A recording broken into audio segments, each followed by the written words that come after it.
নাও না বাবা। রাতুল, ইনি তোমার বাবা? জি স্যার। আমি আসলে এই পুরো বাড়ির মালিক না। আপনি আমার ছেলেকে চাকরি দিবেন? এতদিন আপনারা গরিব সেজে অভিনয় করেছেন। পাত্র চাই। আমি আমার একমাত্র সুন্দরী মেয়ের জন্য চরিত্র, সৎ, খাবার এবং পাত্র চাই।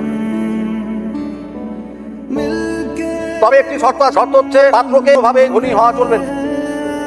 আমি আবার বলছি, আমরা এমন একটা ব্যাংক ব্যালেন্স কম হতে পারে, প্রতি মূল্যবোধ কম না। মেয়েটা দেখতে মাশাআল্লাহ, কিন্তু ওর জন্য গরিব পাত্র কেন খুঁজে বেড়াচ্ছে? আপনারা তো বড় লোক, আপনার মাইয়া তো দেখতে অনেক সুন্দর। আপনার মায়ের বিয়ে দিবেন 10 ম্যাজিস্ট্রেটের কাছে, আমার মতন গরিব পাত্র খুঁজতেছেন কেন? মায়ের কোনো সমস্যা আছে নাকি? আরে না রে ভাই, ধনীদের আমি খুব কাছ থেকে দেখছি, তারা আসলে টাকার চেয়ে ঘুরতে তার জীবনটারে এমন করে ফেলে, জীবনের আসল মানেই তারা ভুলে যায়। ব্যাংক ব্যালেন্স কম হতে পারে, ভালোবাসার কমতি নাই। মেয়েটা তো অসম্ভব সুন্দরী, এমন একটা সুন্দরী মেয়ে গরিব ছেলের সাথে বিয়ে দিতে চাচ্ছে। তাই তো বলতেছি মা, ভাবা যায় মেয়ের বাবার কি একটা উদ্ভট চাওয়া, গরিব পাত্র চাই। অনেক সময় এরকম হয়। বুঝলাম, কিন্তু মা আমার তো মেয়েটাকে অনেক বেশি পছন্দ। তাহলে দেরি করছিস কেন? চল না কালি গিয়ে কথা বলি। মেয়ের বাবা যদি আমার বংশ পরিচয় জানে, শুরুতে লাল কার্ড দেখাই দিই। রাতুল, তুই এক কাজ কর, তুই ওদের বাড়িতে গরিব সেজে যা। বাবা, তুমি তো বলেছিলে গরিব মেধাবী ছেলে, কিন্তু এগুলো তো সব কিরকাম। আমি এদেরকে মরে গেলেও বিয়ে করবো না। তুই তো থাম।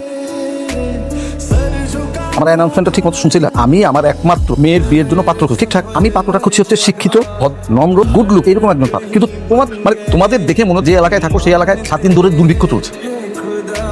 আসসালামু আলাইকুম স্যার, আমি নতুন, আপনার মেয়ের বিয়ে করতে চাই। এই ছেলেটা গুড লুকিং না, এই ব্যাপারে একটু ভেবে দেখবি নাকি? বাবা, গুড লুকিং হলে কি হয়? দেখো, আমি কোনো অশিক্ষিত ছেলেকে বিয়ে করতে না না ম্যাডাম, আমি তিতুমির থেকে ডিগ্রি কমপ্লিট করি। আপনার বলতে বিষয়, তার জন্য আমি আমার সব রেজাল্ট নিয়ে আসছি। রেজাল্টের শীট আমাকে ছাড়। আমরা কিন্তু এরকম একটা চেয়েছিলাম, মা কিন্তু শিক্ষিত আছেন। বাবা, শিক্ষিত হলেই তো হবে, আমার পছন্দেরও তো একটা ব্যাপার আছে। আচ্ছা ঠিক আছে, এমন তো না যে আমি আজকে একটু দিয়ে দিই। তুই ছেলেকে কিছুদিন দেখ, তুই যদি গ্রিন সিগন্যাল দিস, তারপরে না হয় আমরা পরের ধাপটা নিয়ে আলোচনা। ঠিক আছে, কোনো সমস্যা নেই। আপনাদের যত খুব যেমনি আমাদের দেখতে হবে, আমি কিন্তু রেডি আছি। তোমার যেটা ভালো মনে হয় করো, আমার না সবার ভালো লাগে। শোন, এই তুমি আপাতত ওয়েটিং লিস্টে থাক। 7 দিন আমার মেয়ের সঙ্গে তুমি একটু সময় কাটাবে। আমার মেয়ে তোমাকে যাচাই বাছাই করবে। ও যদি সব ঠিকঠাক মনে করে, পরবর্তী ধাপে আলোচনা করবে। কি এরকম গাড়িতে উঠেছো কখনো? এই প্রথমবার উঠছি। নাম কি? রাতুল। বাসা কে কে আছে? মা, বাবা আর আমি। বাবা কি করেন? সবজি বিক্রেতা। আর মা? বাড়ির কাজ করে, বাড়িতে কাজ করে, রান্না করে। এই ম্যাডাম, আমরা কই যাইতেছি? রেস্টুরেন্টে। রেস্টুরেন্টে? আমি তো কোনোদিনও রেস্টুরেন্টে যাই নাই। কি খাইবেন? দেখছি কি খাওয়া যায়। ওই মামা, ওই মামা। ওই মামা কাদেরকে বলছি? স্যার অন দিয়া যায় করে ওনাদের ওই মামা এইসব বলতে হয় না, বলবেন। জি স্যার। কি খাবে? আমার যেটা গরম গরম পুরি, একবারই ডাই। Happy birthday to me, happy birthday. Thank you everyone. আমি আপনাকে দুলা ভাই। এই গেরপুরটা তোর জামাই? না, আমার জামাই হই নাই, কথাবার্তা চলতেছে। ওই যে তোদের বলেছিলাম না যে আমার বাবা একটা গরিব ছেলের সাথে আমার বিয়ে ঠিক করে, ওই সে রাতুল। তুমি যাও, নিচে যাও। এই যে মিস্টার, আপনাকে নিচে এসে দাঁড়াতে বল। এদিকে কেন এসেছেন? না, এমনি একটু হাঁটাহাঁটি করতেছে। এমনিতে হাঁটাহাঁটি করছে নাকি সিগারেটের দোকান খুঁজছে? আমি জীবনে কোনদিন এসব বিড়ি সিগারেট ছুঁয়েও দেখি। আমার বাপের কথা। আঙ্কেল বলবেন? ছেলে বলুন। কাকু কিস করবেন? আমি কাকু না, আপনি কেন আমার কাকু দিতে যাবেন? কাপড়া দাঁতগুলো ফেলে দিব। তুমি এটা পড়ছো, এই শার্ট কেন পরেছো? চশমা কেন দিয়েছো? হ্যাঁ, কেন চশমা দিয়েছো? আঙ্কেল, আপনি ওনাকে ভাবে বকছেন? আপনি কি চিনেন ওনাকে? না ঠিক না, ওনাকে আমি একদম চিনি না। আপনার নাম কি? জি, আপনার নাম কি? রাতুল। রাতুল তোল বাবা আছে? নাম কি বাবা? রায়হান আলী মোল্লা। হরিজন আলী মোল্লা। উনি কি করেন? উনি সবজি বিক্রি করেন। মনে হয় মাথায় সমস্যা আছে। চলেন আমরা যাই। আসসালামু আলাইকুম। আই না তাতে সত্যি করে বল, কি বাবা থাকতে পারে? আর তুমি ছাড়ো না, আমি বলছি। আমাদের রাতুল না একটা মেয়েকে পছন্দ করে। তা পছন্দ করলে বাবাকে কাকু বলে ডাকতে হবে? হ্যাঁ বাবা, বলো না। বলছিলাম কি, রাতুল ছেলেটাকে তুই হ্যাঁ বলে দে। মা, তুমি ছেলেটাকে বেশ ভালো লাগে, মানে দেখতে স্মার্ট, সুন্দর, ক্ষিত, ভদ্র, নম্র। আমার কেন যেন মনে হচ্ছে তোর আর ওকে, মানে এই দুজনকে মানাবে। কিন্তু বাবা, আমার বন্ধুরা বলছিল ওর মধ্যে নাকি ঝামেলা আছে। কি ঝামেলা? ঝামেলাটা হলো পরিচয় নেই। তুমি তোর বাবা মার সঙ্গে দেখা করতে পারবা? অবশ্যই, সবকিছু না দেখে শুনে আমার মেয়েকে বিয়ে দিই। তা এখনই একটা ফোন দিই। স্যার আসসালামু আলাইকুম। ওয়ালাইকুম আসসালাম। এই ছেলে, ওই যে তোমার বাবা যে কি করে? আমার বাবা স্যার সবজি বেচে স্যার। কোথায় বিক্রি করে? ওই বেচে স্যার, ওই যে আমিন বাজার, কাঁচা বাজার মার্কেটটা আছে না, গুলিতে ভ্যানের মধ্যে করে বেচে। আচ্ছা শোনো না, কাল তোমার বাবার সঙ্গে দেখা করতে। অবশ্যই স্যার। তাকে ঠিক আছে বাবা, তারপর কি যেন একটা মিসিং লাগে। কি মিসিং? এই গামছাটা গলায় নতো। এই মেয়েটা তো আমাকে দেখেছে। টেরা হো, টেরা টেরা। রাতুল, ইনি তোমার বাবা? জি স্যার। ভাইজান সালাম আলাইকুম। ওয়ালাইকুম আসসালাম। আপনাকে আমি কোথাও দেখেছি মনে হচ্ছে। আমার তো দেখবে, ওই যে হ্যান্ডসালে আর জায়গায় জায়গায় বিক্রি করে লেগে মনে হয় দেখছে। সেটাই জান, আসলে হয়েছে কি, আপনার ছেলে রাতুলকে আমাদের খুব পছন্দ। মানে আপনার যদি আপত্তি না থাকে, আমার মেয়ের সঙ্গে আপনার ছেলের বিয়ে দিতে চায়, আপনার কোনো আপত্তি আছে? না না না, কোনো সমস্যা। আমি যাচ্ছি। বলবে হ্যাঁ, টমেটো কত কেজি? 200 টাকা। হ্যাঁ, 200 টাকা টমেটো। সবজি বেচেন না ডাকাতি করেন? আর আমাদের টমেটো 50 টাকা করে। স্যার আমার বাবা 50 টাকা কেজি বেচে, সাথে 4 কেজির দাম, তাই না বাবা? বেগুনের দাম বলে না, কোনো সমস্যা নেই। এটা তো আবার বেশি বেশি হয়ে গেল। কাস্টমার বেগুনি যা ইচ্ছা তাই কেন দিবে? আপনি বেগুনের দাম জানেন? হইছে কি, দা বিশাল বড় কাস্টমার এলে ফেরত দেয় না। খালি কাস্টমারের লোকে দামাদামি করে কষ্ট, তাই এমনি দিতে। ভাই আপনি নিয়ে যান। না না না না না বাবা, মানে কাস্টমারের দোকানের লোক, তারা এত তাড়াতাড়ি হয়, তারে মালটা ঠান্ডা মাথা নিতে। আমরা বড় বাসায় যায় বাকি কথা বলে নেব। এটা ভালো কথা। তাহলে আজকে আসি, একটু চাপানি খাই যান, আরেকদিন খাবো বাসায় যে চা। আসি তাহলে। দেখো, তোমাকে আমার পছন্দ হয়েছে, কিন্তু শর্ত আছে। কি শর্ত ম্যাডাম? প্রথমত এই ম্যাডাম আপনি এসব বলা বাদ দিতে হবে। ঠিক আছে, আমাকে ডার্লিং কুম। এই এত দূরে যেতে বলি নাই, আমাকে নাম ধরে রাখবি। ঠিক আছে, তারপরে শর্ত। দ্বিতীয় শর্ত, আমাকে কখনো মিথ্যে বলা যাবে না, ধোঁকা দেওয়া যাবে না। যদি কখনো মিথ্যে বা ধোঁকা দিছো, আমি কিন্তু তোমার সঙ্গে থাকবো না, এটা বিয়ের আগে বা পরে। খাইছে রে, এখন ধারণা করে মিথ্যার উপর চলতেছে। আচ্ছা, পরেরটা পরে দেখা যাবে, বাকিগুলো শুনি।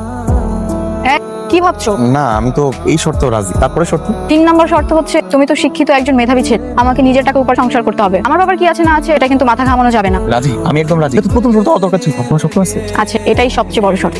আমাকে অনেক বেশি ভালোবাসতে হবে, অনেক বেশি মূল্যায়ন করতে হবে। ঠিক যেমন একজন দিনমজুরের ঘরে টুকুর হীরার মূল্য অনেক বেশি। বুঝছি, এর লেগেই আপনারা দিনমজুর খুঁজতেছেন। এটা অবশ্য ঠিক, যারা বড় লোক এগো কাছে তো এমনি ভরি ভরি স্বর্ণ গহনা থাকে, হীরা জহরত থাকে, দাম থাকে না। কিন্তু যারা গরিব দিনমজুর এগো কাছে এক টুকরা হীরা থাকা মানে অনেক বড় কিছু। সেটা আমি রাজি, সবগুলো শর্তে রাজি। ঠিক আছে, তাহলে আমার আর কিছু চাই। এলে কি আমি এলাকা পাস? মোটামুটি। তোমার বাবার সাথে তো পরিচয়, আন্টির সাথে কথা হওয়া দরকার। তুমি একটা কাজ করো, আগামীকাল আন্টি কিনা আমাদের বাসায় আসো, আমিও আমার বাবাকে বলে রাখবো। ঠিক আছে, নিয়ে আসুন। আচ্ছা, না না, মিটিং ফিক্সড হয়ে গেছে। হ্যাঁ হ্যাঁ হ্যাঁ, গতকালকে চাষটা নিয়ে চলে আসবো। বাহ, আমার জন্য সুন্দর করে এক কাপ চা বানিয়ে নিয়ে এসে। স্যার, কি চা খাইবেন? কি চা খাইবেন? রাজমা, তুমি তুমি এই পোশাক কেন পরেছো?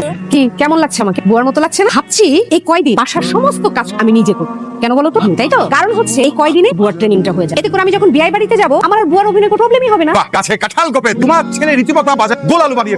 কি হয়েছে বাবা? এটা খালু, আমি আলুর কথা বলছি। বাজার রীতিমতো আমাদেরকে বাজারে আলু বানিয়ে ফেলে, এদিকে করাচ্ছি সেদিকে করছি। মাকে একেবারে কাজে বুয়া বানিয়ে ফেলেছি, আর আমাকে অলরেডি সবজির দোকানদার বানিয়ে ফেলেছি। আর কত কি বাবা, আমি তোমাদের একমাত্র ছেলে, আমার জন্য কি তোমরা এটুকু করবা না? হ্যাঁ, এটা দেখেই তো করে যাচ্ছি। গোমরা মুখে করছো কেন? মায়ের মতো হাসি খুশি থাকলেও পারো, একটু হাসো। তো নেক্সট প্ল্যান কি? প্ল্যান এই যে তোমার সামনে এবার মাকে নিয়ে গিয়ে পরিচয় করাই। এবার তোর মায়ের পালা, নিয়ে যা, মাকে নিয়ে যা। কিন্তু মাকে পান খাওয়া শিখিয়া, এর বুয়ারা পান খায়।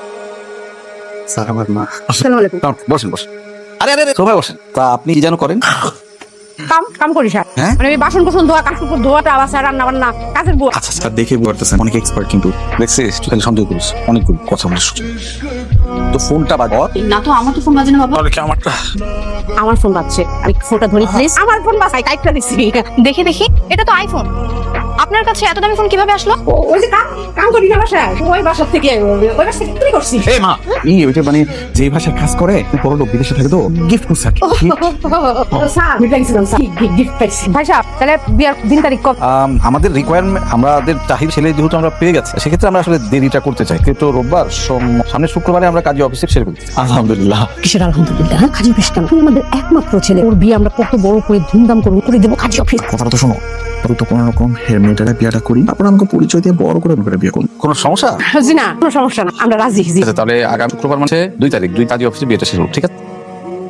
বিয়ের জন্য তো কেনাকাটা করতে হবে, টাকা পয়সা আছে কিছু?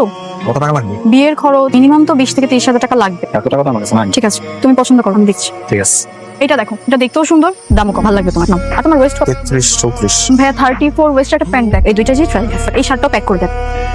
কই আসছি, কেমন লাগতেছে? তোমাকে তো অনেক সুন্দর লাগতেছে। তুমি না শুধু শুধু এই ঢিলা ঢালা শার্ট পরে থাকো। তুমি শিক্ষিত কিন্তু স্মার্ট না। আমাদের বিয়ের পর থেকে সব সময় তোমাকে এরকম স্মার্ট বানিয়ে রাখবে। ঠিক আছে, আর এই টি শার্টটা খুলতে হবে, এটাই পরে থাকো। এটা যদি এখন পয়লা থেকে, তাহলে বিয়ের সময় কি পরবো? তোমার ওই দামি শার্টটাও নিয়ে নিয়েছি। তোমার জন্য একটা সারপ্রাইজ আছে। আমার জন্য কি সারপ্রাইজ? বিয়ের পর তো তোমার চাকরি হয়ে যাবে। আমার চাকরি হয়ে যাবে, কিন্তু কেমনে? মানে কোথা থেকে কেটে দিব? এই সবটা বাবা জানে। তাইলে তো খুব ভালো হয়। কিন্তু আমি তোমার একটা কথা জিগাই, বলো। এই ধরো তুমি হঠাৎ করে শোনো যে আমি বড়লোক হয়ে গেছি, তুমি কি আমার ছাইড়া চলে যাবা? আমি যদি হুট করে গরিব হয়ে যাই, তখন কি তুমি আমাকে ছেড়ে সেটা কোনো কথা জিগাইলে এমন কিছু কখনো হলো? আমারও সেই একই কথা, প্রশ্নই আসে না। কেন তোমাকে ছেড়ে চলে যাবো? তুমি না অনেক ভালো, চলো হাঁটি। বাজান বলেন আলহামদুলিল্লাহ কবুল। আলহামদুলিল্লাহ কবুল। বাজান আপনি বলেন আলহামদুলিল্লাহ কবুল। কবুল ভাই। আজকে এই খুশির দিনে আমি তোমার একটু দিতে চাই। নাকি ভাই যান, বিয়ে দেন না, তাহলে তাড়াতাড়ি দিয়ে দেন। ধরো বাবাজি, আজকে থেকে এই পুরো বাড়ির তুমি হইতেছো কেয়ারটেকার।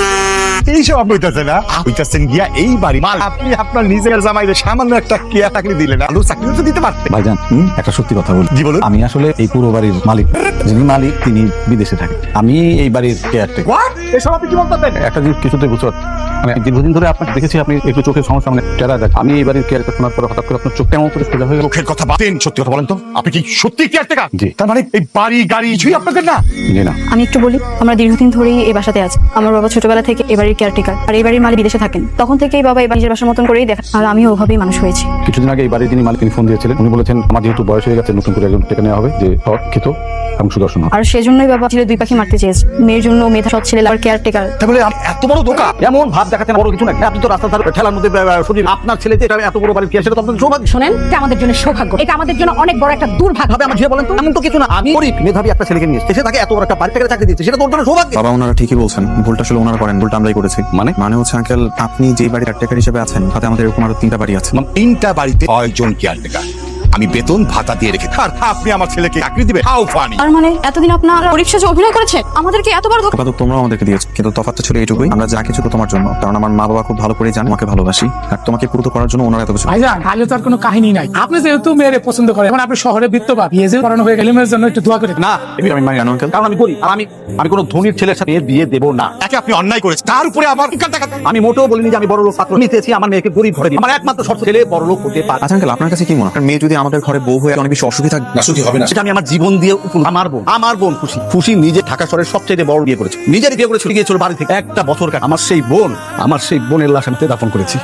জানি বড় লোক গরিব ঘরের মেয়ে কোনোদিন সুখী হয় না। ভুল, আপনি যা ভাবতাম পূর্ণই ভুল ভাইজান, কারণ সব মানুষ একরকম হয় না। আপনি জানেন, আপনার এই মেয়ের জন্য আমি না করেছি, এই যে আমার রাত্রের মতো ছেলেটা, আমার এই ছেলেটাকে গরিব সাজিয়ে আপনার এখানে পাঠান। আর এই যে আমাকে দেখেন, আমি যে কিনা কখনো ঘর পর্যন্ত ঝাড়ু দিই, আর সেই মানুষ কাজের বুয়া হয়ে সারাক্ষণ কাজের সমস্ত কাজ করে যাচ্ছে আপনার মেয়ের জন্য। ভাইজান, বিশ্বাস করেন, আমি কোনোদিন বাজার পর্যন্ত করিনি, শুধুমাত্র আমার ছেলের দিকে তাকিয়ে ওর কথা মতো আমি রাস্তার ধারে ভ্যানে বিক্রি করেছি। আর এই সবকিছু আমার বাবা করেছে শুধুমাত্র তোমার জন্য, শুধুমাত্র ছেলে তোমাকে ভালোবাসে বলে করতে চাইবো না, কিছুই না। যত যাই হোক, আমাকে ভাবনার জন্য আরো সময় দিন। ভাইজান, আপনি সময় চাচ্ছেন তো? চিন্তা ভাবনা করার জন্য সময় তো চাচ্ছি, আপনি চিন্তা করুন, কোনো সমস্যা নেই, কিন্তু আমি আমার বৌমাকে যাবো না, এটাই আমার ফাইনাল সিদ্ধান্ত।